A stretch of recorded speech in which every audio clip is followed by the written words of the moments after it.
My father-in-law was deceived and taken to northern Myanmar, pleading with us in tears to pay for his release. However, the domineering wife instructed her oblivious male assistant to negotiate with the kidnappers. The assistant, feigning communication, was utterly intimidated by the ferocity of the voice on the other end. He pitifully relayed to his wife, Sister Wanwan, "They are so fierce." The wife, with a patronizing affection, patted his head and patiently instructed him on how to negotiate with the abductors. They disregarded the heartrending cries of my father-in-law on the line.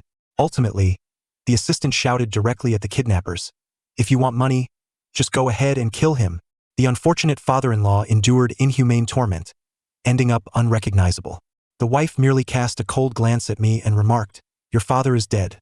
Hurry up and close the account." It was then that I realized she had mistakenly believed it was my father who had been kidnapped. I sighed and calmly reminded her, "Close the account? I don't have that authority. You must go to the police station yourself." 1. Bai Wan cast a vexed glance in my direction, exclaiming, "Wang Ji, have you lost your mind? Your father has passed away, and you expect me to handle the cancellation of the household registration? Shouldn't it be your responsibility as his son? How can you inherit that piece of land without canceling it? The company's new project is poised to develop that land, and you're deliberately stalling this process.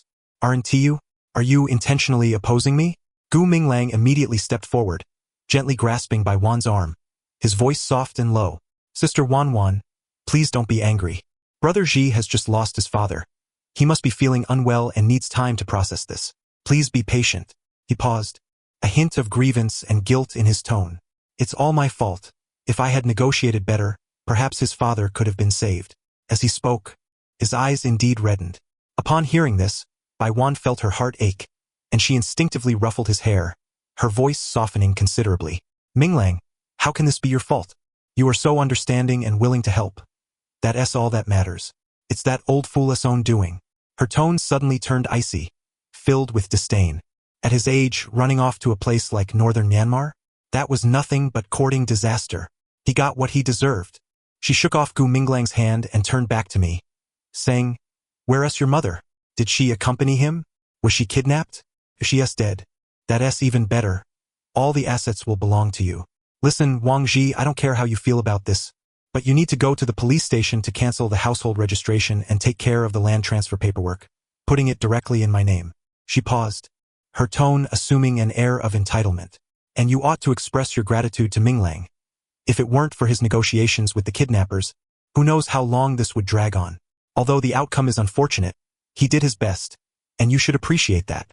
Looking at their expressions, I felt an overwhelming sense of absurdity. Gu Minglang had previously claimed that northern Myanmar was an exciting adventure and had booked tickets for my parents without informing me. Yet, my father-in-law, upon learning of this, had become furious and seized my father's ticket to go himself. Before departing, he had mysteriously stated that he wanted to experience the unique charm of Southeast Asia and instructed me not to tell Bai Wan or my mother-in-law. Later, he was kidnapped, and Bai Wan even sent a foolish male assistant to negotiate. Now, my father-in-law had been executed, and I was expected to express gratitude? This was utterly ludicrous. Since Bai Wan believed her father was beyond saving, I had nothing more to say. With a sigh, I turned to Bai Wan and inquired, "Should I inform your mother about this?" Bai Wan frowned, looking at me as if I were a fool. "Wang Ji, are you out of your mind? The one who died is your father, not mine. What would you tell my mother? Are you insane, too?" At that moment, after executing my father-in-law, the kidnappers sent Bai Wan a video, showcasing the torment inflicted upon him. His face bore wounds so deep they revealed bone, blood and flesh, a gruesome mess. One eye was swollen shut, while the other was filled with despair. The kidnappers, masked, continued to stab at my father-in-law, and the audio included snippets of Gu Minglang's earlier conversation with the kidnappers, laced with taunts. "Oh dear, why are you being so fierce? You're scaring us. Our sister Wanwan said there's no money, so do as you see fit. He's just an old fool anyway." The footage concluded with a freeze frame of my father-in-law's anguished, hopeless face before the screen faded to black. My fingers stiffened, and the churn in my stomach intensified. A living person had been subjected to such cruelty. Even though I held no profound feelings for my father-in-law, this scene surpassed the limits of what any normal person could bear. Bai Wan watched the video as well, yet the corners of her mouth curled upwards, relishing the spectacle. Gu Minglang exaggeratedly shrank back, muttering softly, "How terrifying, sister, I'm scared." Baiwan patted his head and coldly chuckled. "Minglang, you should post this video online. Such a vivid cautionary tale is rare. Let those fools on the internet see the consequences of their reckless trips to northern Myanmar. It serves as a warning for everyone to learn from and avoid repeating the same mistakes." No, I abruptly reached for his phone, desperate to snatch it away. A life had been lost, and particularly in such a horrific manner. To post it online for public consumption and judgment was an affront to the deceased. I frowned, stating, "Dad is already dead. Please don't further humiliate him. We must report this to the police." Though I knew it might be too late, it was a reaction driven by instinct. Gu Minglang glared at me, his tone dripping with condescension. "Brother Ji, what are you doing? Sister Wanwan is acting for the greater good. If this becomes a cautionary tale, your father's death won't be in vain. It's worthwhile." A malicious glee crept onto his face. "Besides, reporting this? What good would it do now? Your father has just died. His bones are probably already feeding the fish in the sea." A surge of fury ignited within me, making my temples throb. I glared at Baiwan, my voice hoarse from suppression, each word deliberate. "Baiwan, did you see that video clearly? That is your father." Baiwan's expression morphed into one of incredulity, bursting into laughter. "Wang Ji, how long will you drag this out? I've said it before. Your father is your father, mine is mine, and I refuse to acknowledge him. That old fool insisted on holding onto that piece of land in the suburbs, obstructing my company's new project and hindering my ability to earn money. His death is fortuitous. The sooner he dies, the sooner he can be reincarnated. Now that he is gone, he can still serve as a cautionary example. It's splendid, truly splendid, worthwhile, resourceful, a cautionary tale." Years ago, when her family was drowning in debt, it was my father who sold a large parcel of land to alleviate their immediate crisis. I never expected that years later, she would utter such nonsensical words. 3. While we argued, Gu Minglang was busy posting the video. Upon seeing it, I seized his wrist. "Ah!" Gu Minglang exclaimed dramatically, his voice laced with feigned grievance. "That hurts. Sister Wanwan. He is hurting me. It's so painful." His exquisitely crafted face contorted into a grimace, tears springing forth at will. Baiwan rushed over, her face filled with concern. "Wang Ji, let go of him." She pushed against my chest with all her might. Caught off guard, I stumbled back, colliding with the corner of the desk, my lower back striking it solidly. Thud. Blood trickled from my head. "Minglang, are you alright?" Baiwan's voice was sweet enough to drip. She didn't even glance at me. All her attention focused on Gu Minglang's wrist, which likely bore no mark from my grip. "It still hurts a bit, Sister Wanwan." Gu Minglang sniffled, his voice tinged with a sob, yet his eyes darted to me, filled with smugness rather than pain. "Post the video, right now." Baiwan's voice turned cold, issuing an undeniable command. Gu Minglang, as if receiving a divine edict, promptly dismissed his earlier pain and without hesitation, pressed the button. After a long moment, I finally staggered to my feet, my voice low and heavy. "Baiwan, I want a divorce." Baiwan frowned, exasperated. "Divorce? Just over this minor issue? Wang Ji, is your brain really damaged? Your father has died, and you're blaming us? Did we send him to northern Myanmar? Did we stab him? This is all on you and your father. Are you out of your mind?" Gu Minglang's eyes flickered, a look of guilt crossing his face as he said, "Sister Wanwan, it's all my fault for not negotiating well, leading to his father's unfortunate demise. Please don't divorce." He spoke while subtly gauging Baiwan's reaction. Baiwan was immediately calmed by his display, patting his back and adopting a firmer tone as if addressing me but more so convincing herself. I believe he is just overly stimulated and not thinking clearly. Divorce? Now that his father has passed, he has just inherited that land. It's the last valuable asset he possesses. What confidence does he have to divorce me? He cannot do without me. I gazed upon them, huddled together as if seeking warmth, and wiped the blood from my forehead, declaring, "Baiwan, I am resolute in my decision to divorce. A pack of blind, heartless ingrates. When your family's financial chain collapsed and debts piled up, who sold a valuable piece of land to bail you out? It was my father. Without his sacrifice, where would your family be now, wandering beneath some overpass? Now that you believe my father is in trouble, you think you can exploit the situation for gain? Your heart must be truly blind. but you may not realize that it is you who is doomed. Before I could finish, Bai Wan, seemingly struck by the truth of my words, shoved me away and yelled, "Enough with your nonsense. Fine, let us go to the divorce right now. Do you think I care about you? And let me remind you, isn't your mother in northern Myanmar? She hasn't been heard from, has she? You can forget about me rescuing her." Bai Wan smirked disdainfully, folding her arms, exuding an air of triumph. Just then, her mother called her. Bai Wan answered on speakerphone. "Wan Wan, where is your father? That old fool disappeared last night. I searched everywhere and found his passport missing. Do you think he is off gallivanting again? Honestly, at his age, he has such a worry." Bai Wan forced a placating smile. "Mom, don't fret. You know what kind of person Dad is, right? He has been serious his whole life, always prudent. Where could he possibly go? He probably just got caught up with something and forgot to tell you. He is not unreliable at all. At least he is better than Wang Ji's father. Have you heard?" Her mother's voice suddenly took on a gleeful tone. "I just received a message from Ming Lang about Wang Ji's father. TSK, what a comeuppance. That old fool went off to northern Myanmar for a jaunt? Now look where it's landed him. Dead. He got what he deserved." Her mother's excitement grew. "I'm already on my way to the funeral home. After all, he is my son-in-law's father. I'll handle the arrangements myself. I'll ensure it's respectable. I've even thought of the words for the wreath." She paused deliberately, her voice dripping with malice. "How about heaven has eyes? Doesn't that fit perfectly? Ah, you all should hurry over and bid him farewell." Bai Wan nonchalantly agreed and hung up. Gu Ming Lang immediately leaned closer, a smile on his face. "Sister Wan Wan, your mother is truly a caring person. Should we bring something special to the funeral home?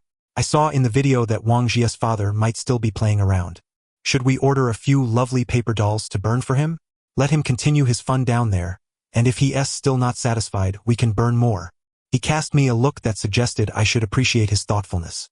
I was left utterly speechless, thinking that the deceased deserves respect, and thus accompanied them to the funeral home. My mother-in-law's efficiency was indeed astonishing. By the time we arrived, the mourning hall had been transformed entirely. What should have been a solemn space now radiated an unsettling sense of festivity. The white wreaths hung askew, prominently displaying the jarring phrase "Heaven has eyes" in bold, dark letters. Surrounding them were gaudy flower arrangements in garish hues of red and purple, resembling a grand opening celebration.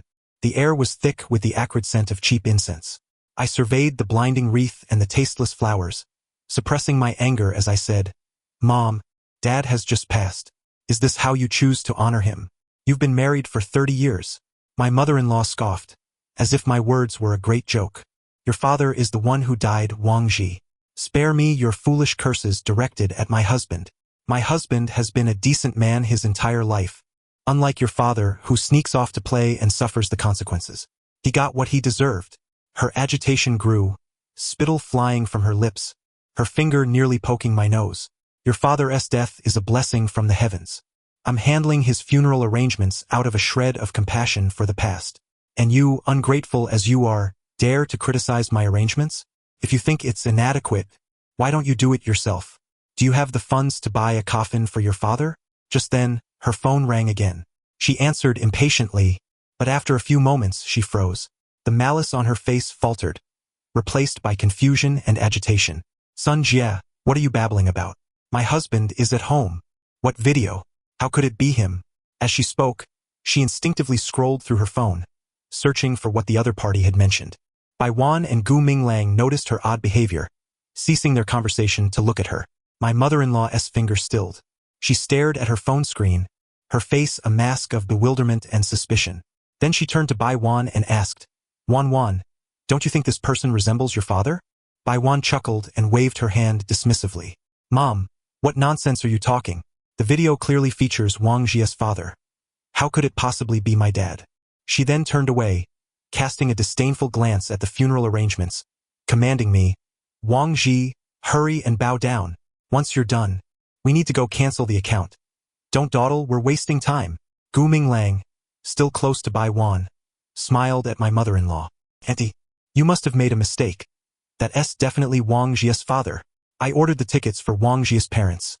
There's no way it could be uncle." Then he disdainfully remarked to me, "Brother, your father died unexpectedly. He's bound to end up in hell. Look how thoughtful I am. I'll burn some paper dolls and scattered paper money, sending him off in style. Let us get started. The Civil Affairs Bureau will close soon, right? You're planning to divorce Won Jie, aren't you?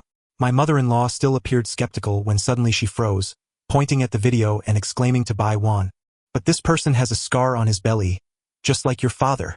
Bai Wan frowned, seemingly incredulous. Gu Minglang tilted his head, confusion etched on his face. Just then, the door to the morning hall swung open, and two weary figures rushed in. A pair of plainly dressed middle-aged individuals stood there, their faces etched with sorrow. The middle-aged man, looking haggard, sighed. In-laws were late. How could such a misfortune befall us? Alas, please accept our condolences. The entire morning hall fell into a deathly silence. All eyes instantly turned to them. I sighed helplessly and uttered two words. Dad, Mom, Father, Mother.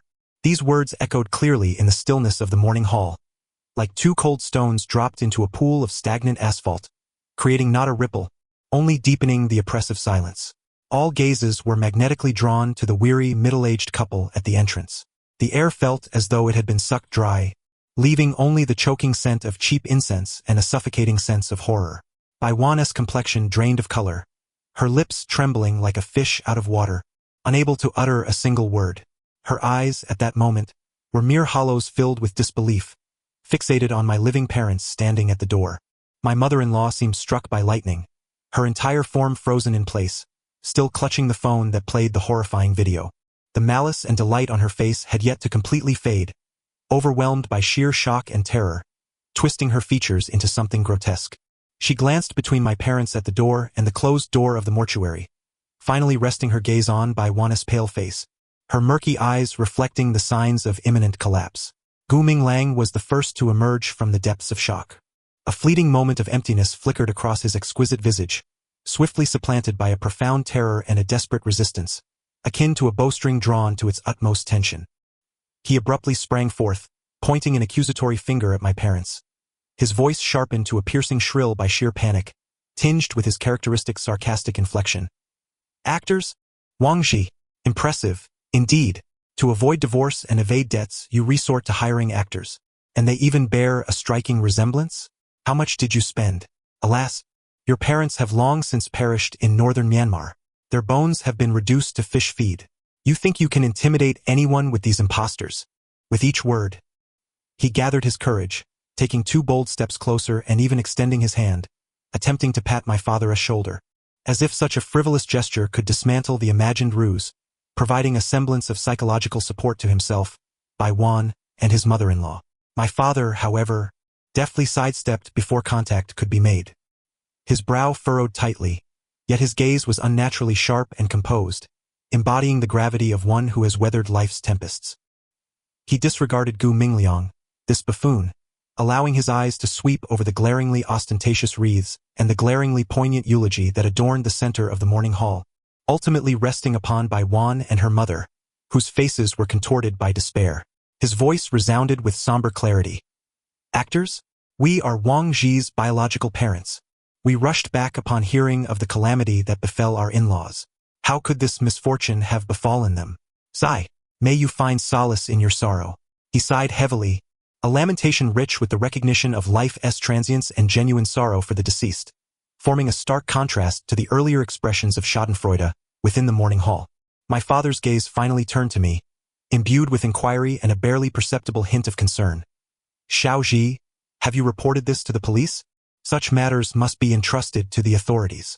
I shook my head calmly, my gaze fixed on Bai Wan's pallid countenance, my tone devoid of inflection. They won't allow it.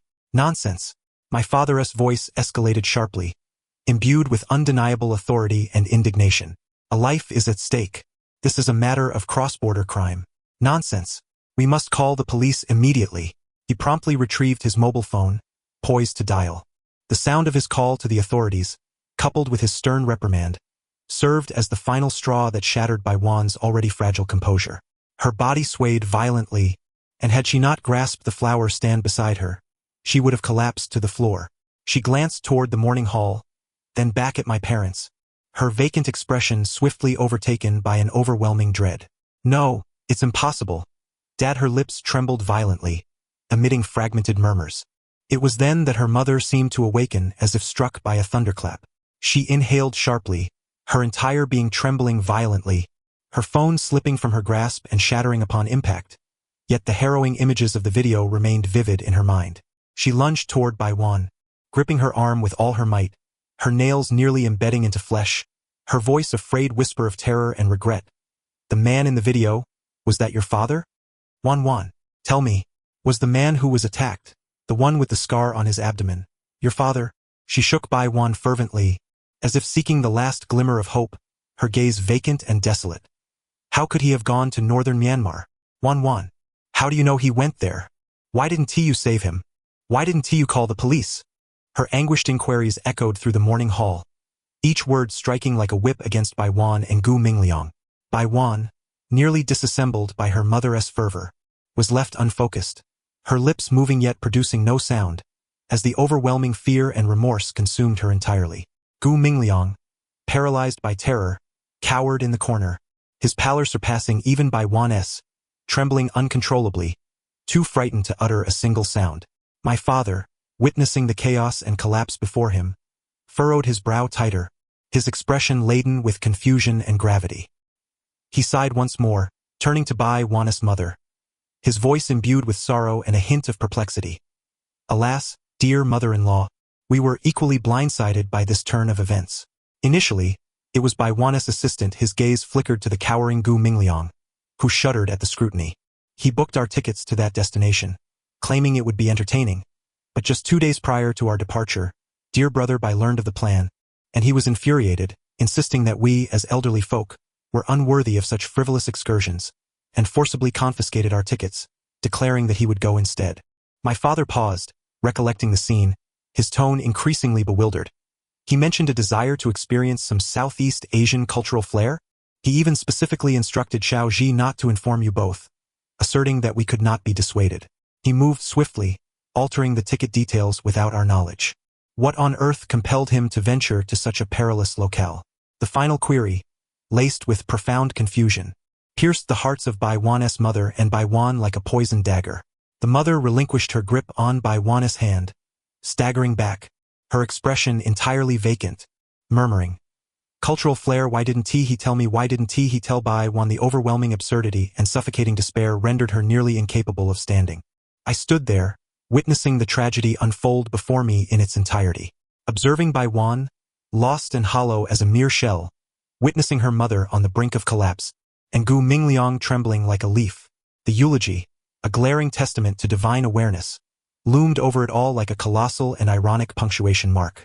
In the midst of the deafening silence and palpable despair, I spoke softly, my voice steady and devoid of fluctuation, yet resonating clearly in every ear, akin to a final decree. Father spoke the truth. Before he departed, my father-in-law indeed cryptically informed me of his intent to experience the cultural flair of Southeast Asia, explicitly instructing me to keep it from my mother-in-law and Baiwan. My calm voice sliced through the frozen silence and despair of the morning hall like a cold blade. With each word, the color drained from Baiwan and her mother's faces, leaving only a ghastly pallor in its wake. "Oh!" Baiwan's mother erupted with a heart-wrenching scream, a sound so primal it seemed to transcend humanity, filled with utter collapse and frenzied hatred. Like a furious beast, she lunged toward my parents, her emaciated fingers curling into claws, wildly clawing at my mother's worried and perplexed visage. "Silence! You silence yourselves! It is your fault! You have brought about his demise!" Her sharp nails sliced through the air with a whooshing sound. "It is you who should perish. It is you who should venture to northern Myanmar. You are the ones who orchestrated this. A ticket switch. This is your conspiracy. Oh heavens, open your eyes. Why are these two old wretches still alive?"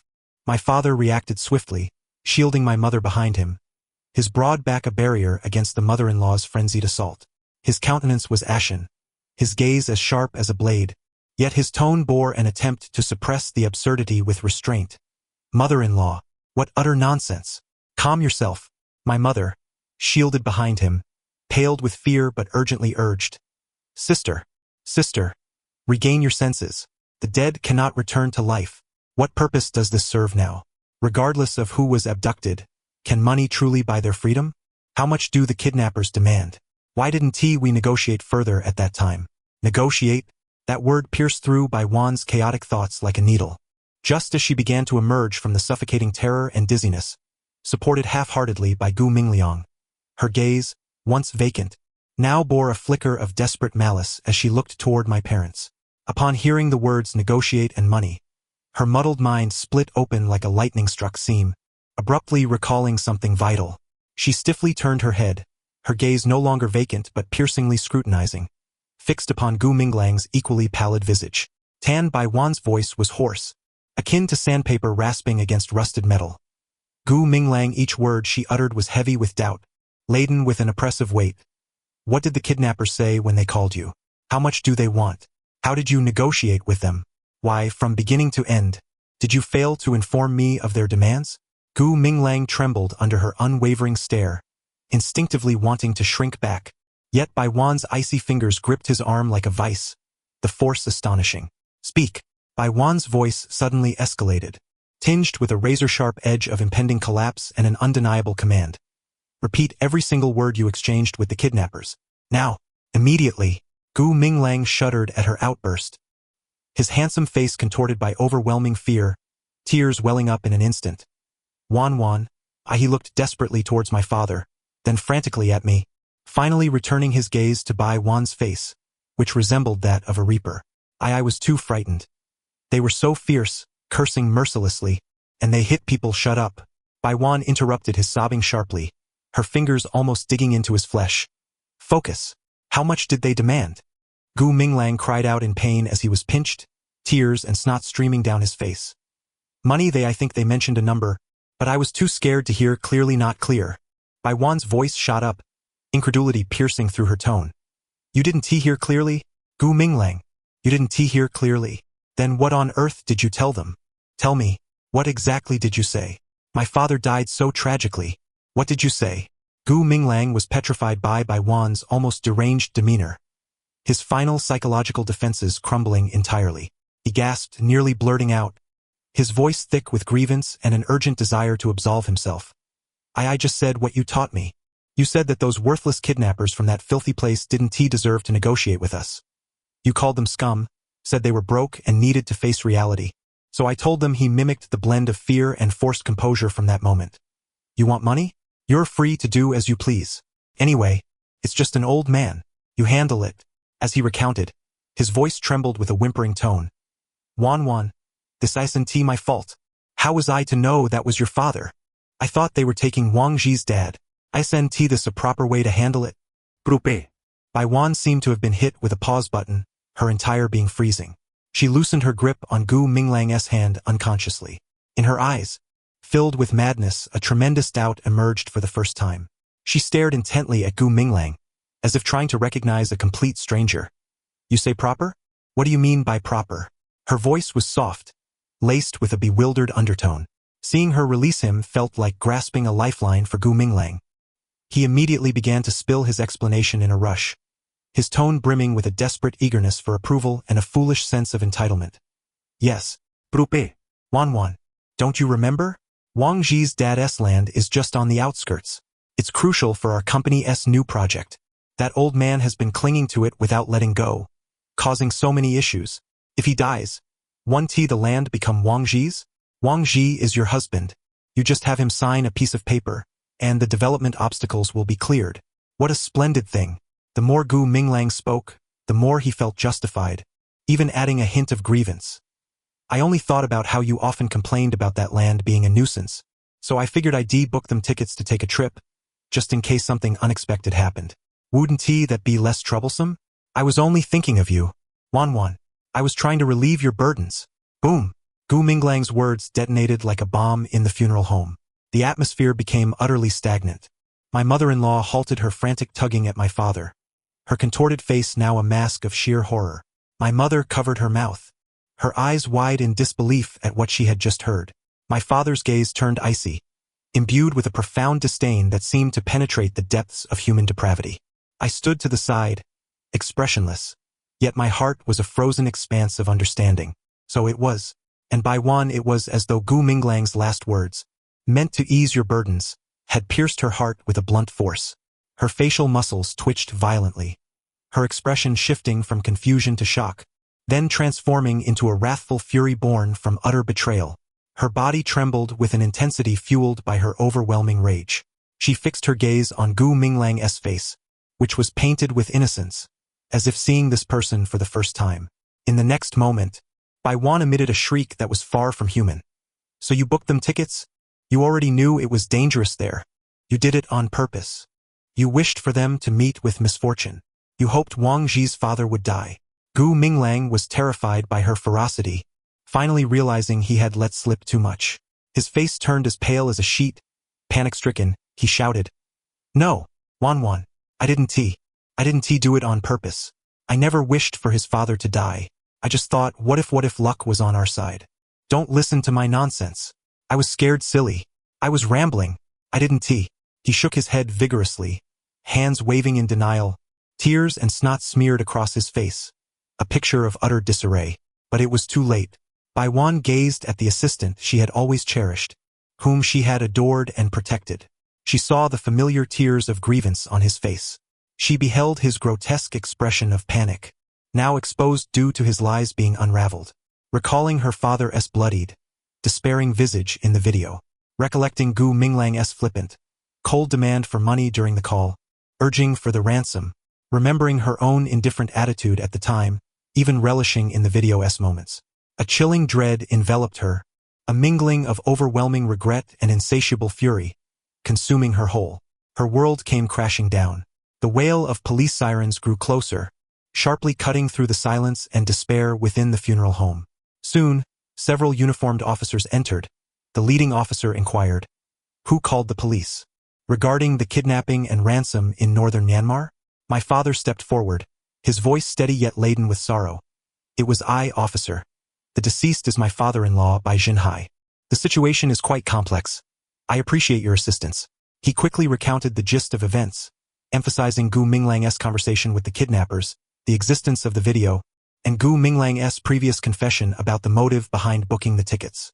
The lead officer's brow furrowed, his sharp gaze sweeping over everyone present, lingering momentarily on Bai Wan's vacant stare and the trembling Gu Minglang. He signaled to his colleagues. 2 officers promptly approached, encircling Gu Minglang's arms. The cold grip and the restraining force sent Gu Minglang into a complete breakdown, howling like a slaughtered pig. "Don't arrest me. Wan, save me. Help me. I didn't mean it. I truly didn't know that was your father. You said shut up." The officer barked sharply, silencing Gu Minglang's cries, leaving only fearful whimpers. The officer's gaze shifted back to Bai Wan. "Madam Bai, as a direct relative of the deceased and a pivotal party in this matter, your cooperation is essential regarding the ransom negotiations and the decision not to alert the authorities during crucial moments.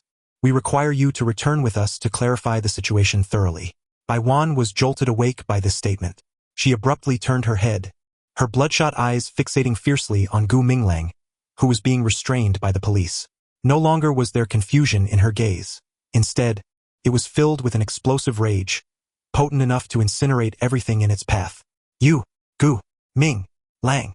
A primal growl erupted from her throat, as if she were a beast unleashed. She lunged at Gu Minglang like a lit cannonball. "It is you who caused my father's death. You were the one who booked the tickets. You are the reason they tore up the ransom. I will kill you. Avenge my father's life." Her hands clawed wildly, aimed directly at Gu Minglang's terrified, contorted face. In an instant, chaos ensued. The nearby officers, having anticipated such an outburst, quickly intervened. "Madam Bai, please calm down," they urged, forcibly restraining her. Bai Wan was held back firmly, her arms still flailing forward, her legs kicking wildly, her hysterical screams echoing through the entire hall. "Let me go. Let me kill him. That beast. That ingrate. He deserves to die. He deserves it. Dad. I'm so sorry." Her voice was a haunting chorus of despair, imbued with raw madness and a desire for destruction. Gu Minglang was paralyzed with fear, overwhelmed to the point of losing control, a dampness spreading rapidly in his trousers, the stench permeating the air, his body becoming as limp as a puddle of mud, sustained only by the grip of the police, reduced to incoherent mumblings. The officers frowned as they hastily escorted Gu Minglang out, while another officer sternly addressed the still struggling and wailing Bai Wan. "Madam Bai, Please control your emotions. We need you to return with us for further investigation. If not, we will be compelled to take drastic measures." He then turned to the mother-in-law, who sat lifelessly on the ground, her eyes vacant. "This lady, we kindly ask you to accompany us as well." The mother-in-law remained unresponsive, as if carved from stone. The officer signaled, and another stepped forward to assist her to her feet. Bai Wan continued to fight against the officers, her cries echoing, but ultimately, her strength was no match for them. She was half-dragged from the hall, her piercing curses and wails fading into the distance, swallowed by the blaring sirens outside. The once bustling hall, filled with madness and turmoil, fell into a profound silence, leaving only the glaring funeral wreath emblazoned with the phrase "Heaven has eyes," ironically illuminated by the flickering light of low-quality incense candles. My parents observed the scene, their faces etched with shock and heaviness. My mother clutched her chest, murmuring, "Such a sin, truly a sin." My father sighed heavily, patting my shoulder. "Xiaoji, let us go. There is nothing left for us here." The funeral had come to a definitive close. Days later, the preliminary results of the police investigation were released. Under the pressure of interrogation and psychological tactics, Gu Minglang's mental defenses crumbled, and he soon divulged chilling truths. He had long been aware of the chaos and extreme risks in the northern Myanmar region. Booking tickets for my parents was never out of goodwill or a recommendation for a fun getaway. His true intent was to orchestrate an accident for my parents while they were there. He had gleaned from Bai Wan's daily complaints that the plot of land on the outskirts, owned by my father, was a critical stumbling block for Bai Wan's company's new project. Once my father was gone, the land would pass to me as an inheritance, and as Bai Wan's husband, she could effortlessly acquire the property to complete the development. Her remark about having no money, urging them to face reality, became his sword of rejection, inciting the kidnappers' wrath. He foolishly believed that removing Wang Ji's father with the kidnappers' help would clear the path for Bai Wan and present himself as merely following orders, an endeavor that he thought beneficial on all fronts. He never imagined that, by a twist of fate, the one who would perish would be Bai Wan's father, Bai Jinhai. As for bribing the kidnappers, that was not orchestrated by Gu Minglang. The kidnappers acted on their own accord. It was merely Gu Minglang's malicious ticket booking and subsequent cold negotiations, at the wrong moment, that had thrust the wrong individual into the depths of death. Gu Minglang was ultimately sentenced to life imprisonment. When the news reached me, I sought out Bai Wan. She had been released on bail but appeared utterly broken. She was temporarily residing in a luxurious apartment in the city center, one of the few assets still unclaimed by the bank. I rang the doorbell, and it was her mother, with swollen red eyes and a gaunt visage, who opened the door. Upon seeing me, her lips trembled slightly, but she remained silent, stepping aside to let me in. The living room was in disarray. Bai Wan was curled up in a corner of the sofa, her hair disheveled, her complexion ashen, her gaze hollow and devoid of life, as though her soul had been drained.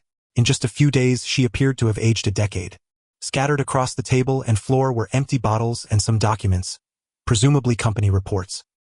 Hearing footsteps, she sluggishly lifted her head, and upon seeing me, a flicker of light ignited momentarily in her vacant eyes, only to be quickly engulfed by a deeper despair.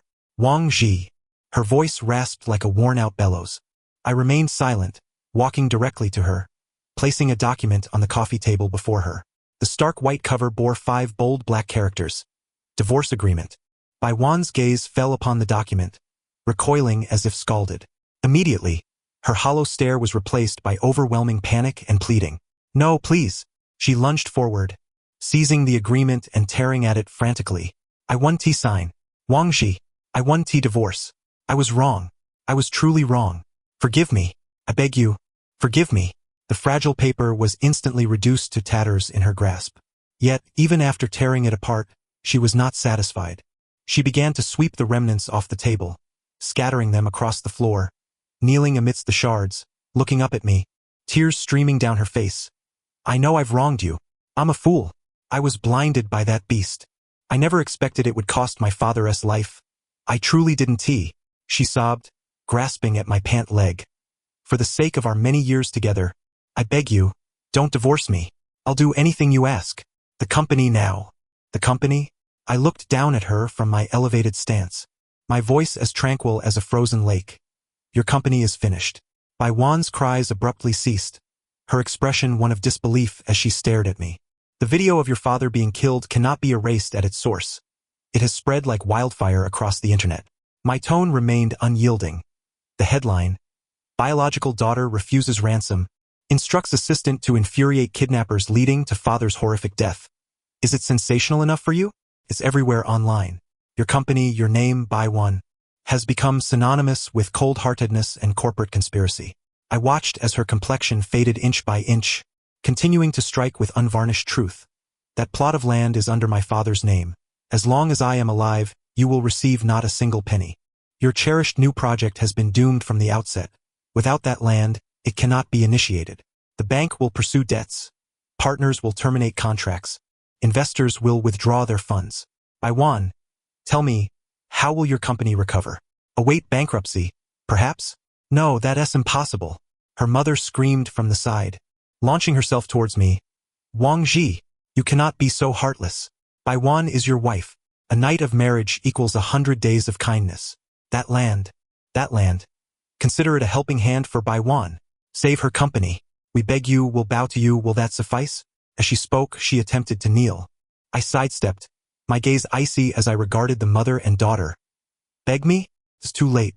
My attention returned to Manhwa's despondent face. I'm not here to negotiate. I'm here to inform you that this agreement must be signed for the benefit of both of us. Manhwa trembled, her eyes filled with fierce resistance. I want divorce. Wang Ji, do you dare to sue me? Of course I dare. I interrupted her, my voice resolute. Filing for divorce, the grounds are abundantly clear. You brazenly maintained an intimate relationship with another, transcending the normal boundaries of a superior-subordinate dynamic, resulting in a spiritual infidelity. Furthermore, your actions indirectly led to the tragic demise of my father-in-law, inflicting immense emotional distress upon me and my family. These transgressions, including your interactions with Gu Minglang, do you require me to gather evidence for submission? There are many well-intentioned netizens online who have captured screenshots and recordings. When the time comes, your name, Manhwa, will be irrevocably tarnished, rendering it odious and unbearable. With such a reputation, not only will you be unable to make a comeback, but will you ever be able to hold your head high in the business world again? Each word fell like a chilling hammer, ruthlessly striking at the last bastion of Manhwa's psychological defenses. The final flicker of light in her eyes extinguished, leaving behind an abyss of darkness and despair. She crumpled to the ground, her body uncontrollably trembling. To sign or not to sign? I inquired at last, my voice devoid of warmth. A deafening silence enveloped the disheveled living room, pierced only by my mother-in-law's muffled sobs and by Manhwa's labored, desperate breaths. Felt as though an eternity passed. Trembling, Manhwa extended a similarly unsteady hand, retrieving a pen that had rolled away at some point. She did not meet my gaze, her eyes hollow as they fixated on the smooth surface of the coffee table, as if it were the terminus of her existence. She picked up a complete divorce agreement I had set aside, flipping to the final page. The pen tip hovered over the signature line for the second party, quaking like a leaf caught in a tempest. Ultimately, the pen fell heavily, scrawling her name, Manhwa, in an unsteady manner. I picked up the signed document, casting not a single glance back at the devastated mother and daughter, and turned to leave. At the moment the door closed behind me, the anguished wails of my mother-in-law and Manhwa's complete breakdown echoed in the air.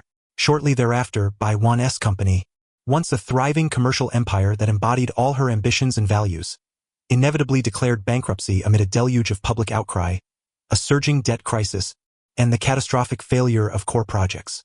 All assets under the names of Manhwa and her mother, including real estate, luxury cars, and high-end goods, were frozen by the court and auctioned off to settle debts.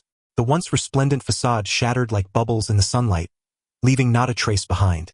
It is said they moved into a dilapidated rental house on the outskirts of the city, where the rent was cheap. There are whispers that both mother and daughter have lost their sanity. Although discussions surrounding the video of the abduction slowly faded beneath newer headlines, the name Manhwa, along with her cold role in that tragedy, has become a chilling and ironic footnote in the annals of the internet. A cautionary tale of one who stops at nothing to achieve their goals, only to reap the bitter consequences. And thus, everything settled into silence. The end of the narrative. Thank you for listening.